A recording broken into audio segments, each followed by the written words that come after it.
വിലക്ക് ലംഘിച്ച് ടി.എൻ. പ്രതാപൻ എംപിക്കായി തൃശൂരിൽ വീണ്ടും ചുവരെഴുത്ത് എന്ന വാർത്ത വരുന്നു. കോൺഗ്രസ് ഓഫീസിലാണ് ചുവരെഴുത്ത്. സ്ഥാനാർത്ഥി പ്രഖ്യാപനത്തിന് മുൻപേ ചുവരെഴുതാൻ പാടില്ല എന്ന വിലക്ക് ലംഘിച്ചാണ് വീണ്ടും ചുവരെഴുത്ത്. വിശദാംശങ്ങളുമായി ഇപ്പോൾ സൂരജ് സജിയാണ് തൃശൂരിൽ നിന്ന് ചേരുന്നത്. സൂരജ്, വാർത്താമഴയിലേക്ക് സ്വാഗതം. ഇന്ന് ടി.എൻ. പ്രതാപൻ പറഞ്ഞതേ ഉള്ളൂ മറ്റ് നേരത്തെ പ്രത്യക്ഷപ്പെട്ട ഒരു ചുവരെഴുത്തിനെ കുറിച്ച്. ഇതിപ്പോൾ എവിടെയാണ് സൂരജ് പുതിയ ചുവരെഴുത്ത്?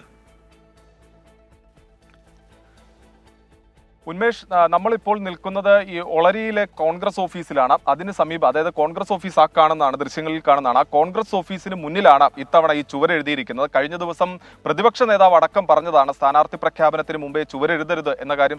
ഈ പ്രതിപക്ഷ നേതാവ് അടക്കം കർശന നിർദ്ദേശം നൽകിയതാണ്. അതിന് തൊട്ടു പിന്നാലെ ഇന്ന് എളവള്ളിയിൽ ചുവരെഴുതിയിരുന്നു. ആ സമയത്ത് ടി.എൻ. പ്രതാപൻ ഇടപെട്ടുകൊണ്ട് അത് മാറ്റണം എന്നൊരു നിർദ്ദേശം പ്രവർത്തകർക്ക് നൽകിയിരുന്നു. പക്ഷേ തുടരെ ചുവരെഴുതുന്ന കാഴ്ചയാണ് തൃശ്ശൂരിൽ നമുക്ക് കാണാനാകുന്നത്. കാരണം നേതൃത്വം കൃത്യമായ നിർദ്ദേശം നൽകുന്നുണ്ട്. സ്ഥാനാർത്ഥി പ്രഖ്യാപനം വന്നിട്ടില്ല, അതുകൊണ്ട് തന്നെ ചുവരെഴുതരുത് എന്നൊരു നിർദ്ദേശം ഈ നേതൃത്വം മുന്നോട്ട് വെക്കുമ്പോഴാണ് ഈ ചുവരെഴുത്തുകൾ തുടരുന്നത്. പക്ഷേ അതിൽ നിന്ന് ഏറ്റവും ശ്രദ്ധേയമായിട്ടുള്ള കാര്യം ഇത്തവണ, അതായത് മൂന്നാം തവണ ചുവരെഴുതിയിരിക്കുന്നത് ഈ കോൺഗ്രസ് പാർട്ടി ഓഫീസിന് മുന്നിലാണ് എന്നുള്ളത് തന്നെയാണ് ഏറ്റവും ശ്രദ്ധേയമായിട്ടുള്ള കാര്യം. പ്രതാപൻ തുടരും എന്നുള്ളതാണ് പറയുന്നത്. അതോടൊപ്പം തന്നെ കൈപ്പത്തി ചിഹ്നവും ഈ ചുവരെഴുത്തിൽ സൂചിപ്പിച്ചിട്ടുണ്ട്. അതും ഏറ്റവും മറ്റൊരു കാര്യം കൂടി സൂചിപ്പിക്കാനുള്ളത്, KPCC സെക്രട്ടറി ആയിട്ടുള്ള P. പ്രസാദിന്റെ നേതൃത്വത്തിലാണ് ഈ ചുവരെഴുത്ത് നടന്നത് എന്നുള്ളതാണ് കോൺഗ്രസിലെ തന്നെ ഒരു വിഭാഗം ഇപ്പോൾ ആരോപിക്കുന്നത്. അത്തരത്തിൽ ഒരു KPCCയുടെ ഭാരവാഹി തന്നെ നേതൃത്വം കൊടുത്തുകൊണ്ട് ടി.എൻ. പ്രതാപന് വേണ്ടി ചുവരെഴുതുന്നു എന്നുള്ളതാണ് തൃശ്ശൂരിൽ കാണാൻ കഴിയുന്നത്. രാവിലെയും ഈ ചുവരെഴുത്ത് വന്ന സമയത്ത് നമ്മൾ പറഞ്ഞതാണ്, കൃത്യമായ നേതൃത്വത്തിന്റെ ഇടപെടൽ അത് ഇതിന് പിന്നിലുണ്ട്. നേതൃത്വത്തിന്റെ അറിവോടുകൂടി തന്നെയാണ് ഈ തുടരെ ടി.എൻ. പ്രതാപന് വേണ്ടിയുള്ള ചുവരെഴുത്തുകൾ എന്ന് പറഞ്ഞതാണ്.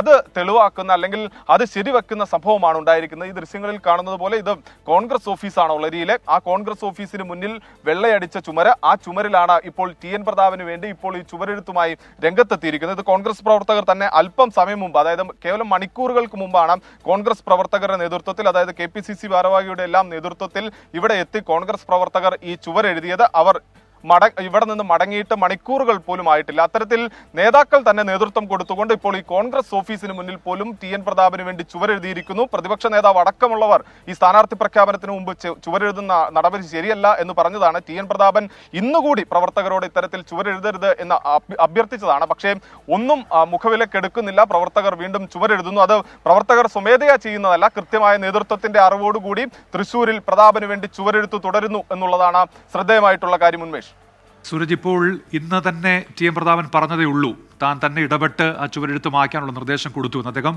പുറത്തങ്ങനെയാണ് ആ വിഷയത്തിൽ പ്രതികരിക്കുന്നത്. ഇതിപ്പോൾ ഈ കോൺഗ്രസ് ഓഫീസിന് നേരെ മുന്നിൽ പ്രവർത്തകർ തന്നെ എന്ന് പറയുമ്പോൾ അതിന് പരോക്ഷമായൊരു പിന്തുണ, മൗനാനുവാദം അതൊക്കെ അതിന് ഉള്ളിൽ ഒളിഞ്ഞിരിക്കുന്നുണ്ടോ സൂരജ്? ഈ KPCC സെക്രട്ടറി തന്നെയാണ് നേതൃത്വം കൊടുത്തുകൊണ്ട് ഈ ചുവരെഴുത്ത് നടത്തിയതെന്നുള്ളത് ഒരു വിഭാഗം കോൺഗ്രസ് പ്രവർത്തകർ തന്നെ സമ്മതിക്കുന്ന കാര്യമാണ്. അവരുമായി നമ്മൾ സംസാരിക്കുമ്പോൾ അവർ പറയുന്നുണ്ട്, KPCC സെക്രട്ടറി ആയിട്ടുള്ള തൃശ്ശൂരിൽ നിന്നുള്ള പ്രസാദ്, അദ്ദേഹം നേതൃത്വം കൊടുത്തുകൊണ്ടാണ് ഈ ചുവരെഴുതിയത് എന്ന് പറയുന്നുണ്ട്. ഇന്നും ടി.എൻ. പ്രതാപനുമായി നമ്മൾ സംസാരിച്ച സമയത്ത് അദ്ദേഹത്തോട് പറഞ്ഞിരുന്നു, പ്രധാനമായും ഈ ചുവരെഴുത്ത് തടയുന്നതിനുള്ള നടപടികളിലേക്ക് പോകുമോ? അപ്പോൾ അദ്ദേഹം പറഞ്ഞത് പ്രവർത്തകരോട് ഈ ചുവരെഴുത്ത് മാറ്റണം എന്ന് നിർദ്ദേശിച്ചിട്ടുണ്ട്. അങ്ങനെയെങ്കിൽ ഈ ചുവരെഴുതിയവർക്കെതിരെ നടപടി ഉണ്ടാകുമോ എന്ന് അദ്ദേഹത്തോട് ചോദിക്കുകയും ചെയ്തു. അന്നേരം അദ്ദേഹം പറഞ്ഞത് പ്രവർത്തകർക്കെതിരെ ഒരു നടപടിയും ഉണ്ടാകില്ല എന്നുള്ളതായിരുന്നു അദ്ദേഹത്തിന്റെ മറുപടി. അതായത് അതിൽ തന്നെയുണ്ട് ഒരു മൗനാനുവാദം ചുവരെഴുതുന്നതിന് നൽകുന്നു എന്നുള്ള സൂചനകൾ ആ നിമിഷം തന്നെ ഉണ്ടായിരുന്നു. ഇന്നും ഇത്തരത്തിൽ ടി.എൻ. പ്രതാപന് വേണ്ടി ഉണ്ടായ ചുവരെഴുത്തിൽ, ആ ചുവരെഴുത്തിന് പിന്നിലും കൃത്യമായ നേതൃത്വത്തിന്റെ ഇടപെടലുണ്ട്. ഒരു KPCCയുടെ ഉപഭാരവാഹിയുടെ നേതൃത്വത്തിലാണ് ഈ ചുവരെഴുത്തുകൾ കാണുന്നത്. ഈ പ്രതാപൻ തുടരും പ്രതാപത്തോടെ എന്നുള്ളതാണ്. ഈ എല്ലാ ചുവരെഴുത്തുകളിലും ഇത്തരത്തിലുള്ള ടൈറ്റിൽ തന്നെയാണ് ഉപയോഗിച്ചിട്ടുള്ളത്. കഴിഞ്ഞ ദിവസം ആദ്യ ദിവസം പ്രത്യക്ഷപ്പെട്ട ചുവരെഴുത്ത് തുടങ്ങി ഇപ്പോൾ വന്നിരിക്കുന്ന ഈ മൂന്നാമത് വന്നിരിക്കുന്ന ചുവരെഴുത്ത് വരെ നീളുന്നതും എല്ലാം ഒരേ ടൈറ്റിലാണ്, പ്രതാപൻ തുടരും പ്രതാപത്തോടെ. അതോടൊപ്പം തന്നെ ഈ കൈപ്പത്തി ചിഹ്നവും വരച്ചു ചേർത്തിട്ടുണ്ട്. അത് ഈ ആദ്യ 2 തവണ ഉണ്ടായതും പ്രവർത്തകർ ആവേശത്തോടു കൂടി എഴുതി. ഇന്നും പ്രതാപൻ പറഞ്ഞത്, ടി.എൻ. പ്രതാപനുമായി സംസാരിച്ചപ്പോൾ അദ്ദേഹം പറഞ്ഞ പ്രധാനപ്പെട്ട കാര്യം, യൂത്ത് കോൺഗ്രസ് പ്രവർത്തകർ ആവേശത്തോടു കൂടി എഴുതിയ ചുമരെഴുത്ത് മാത്രമാണ് അതെന്നുള്ളതായിരുന്നു ടി.എൻ. പ്രതാപൻ ചൂണ്ടിക്കാണിച്ചിരുന്നത്. പക്ഷേ അദ്ദേഹത്തിന്റെ വാദം നിലനിൽക്കുന്നതല്ല. ഇന്ന് വൈകുന്നേരത്തേക്ക് എത്തുമ്പോഴേക്കും കോൺഗ്രസ് ഓഫീസിന് മുന്നിൽ തന്നെ ഇത്തരത്തിൽ വെള്ളയടിച്ച മതിലിൽ അദ്ദേഹത്തിന് വേണ്ടി ഒരു ചുവരെഴുത്ത് വരുന്നു. അത് ഒരിക്കലും ഒറ്റപ്പെട്ട സംഭവമായി കാണാൻ കഴിയില്ല. ഒരു പ്രവർത്തകരും ആവേശത്തോടു കൂടി എഴുതിയതാണെന്ന് കാണാൻ കഴിയില്ല. കൃത്യമായ നേതൃത്വത്തിന്റെ ഇടപെടലുണ്ട്. അതിൽ KPCC സെക്രട്ടറിയുടെ ഇടപെടലുണ്ട്. അങ്ങനെ നേതാക്കൾ ഇടപെട്ടുകൊണ്ട് കോൺഗ്രസ് ഓഫീസിന് മുന്നിൽ തന്നെ ടി.എൻ. പ്രതാപന് വേണ്ടി ചുവരെഴുത്തുമായി രംഗത്തെത്തിയിരിക്കുന്നു. ഉന്മേഷ്.